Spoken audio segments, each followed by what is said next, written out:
Endelea kusubscribe, kulike, kucomment kwa ajili ya kuendelea kupata habari mbalimbali za kimichezo ambazo tulikuwa tunakuwekea hapa ndani ya Mafie TV. Bwana, msimamo wa ligi kuu ya NBC Tanzania Bara unaongozwa na Young Africans ambaye anayashikilia nafasi ya kwanza, na nafasi ya 10 inashikiliwa na Mashujaa ambaye anashika nafasi ya 10 katika michezo yake 23 akiwa na alama 24 katika msimamo wa ligi kuu ya NBC Tanzania Bara. Kuna taarifa ambazo zinatoka ndani ya kikosi cha Young Africans ikiwa inahusiana na kikosi cha Mashujaa ambao wanashika nafasi ya 10 katika msimamo wa ligi kuu ya NBC Tanzania Bara.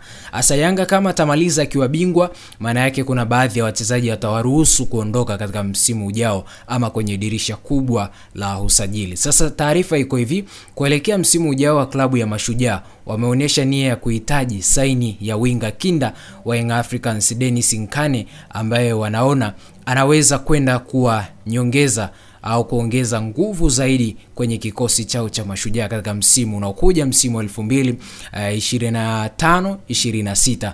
Mashujaa wanamuona Dennis Nkane moja ya mchezaji ambaye anakwenda kuwa na dalili na kiashiria kizuri cha matokeo katika msimu unaofuata. Yanga hawajajibu bado taarifa ambazo zimetufikia hivi, lakini Yanga wana nia ya kuwaondoa ama kutoa baadhi ya wachezaji wao kwa mkopo kuelekea kwenye baadhi ya timu katika msimu unaokuja ili wapate nafasi ya kucheza na baadaye kurudi kwenye timu ya Young Africans kutumikia kwa ajili ya wao kwenda kuonyesha viwango vyao na kuendelea kumridhisha mwalimu aina ya ubora ambao wanao. Endelea kusubscribe, kulike, kucomment kwa ajili ya kuendelea kupata habari mbalimbali za kimichezo ambazo sitakuwa tunakuwekea hapa.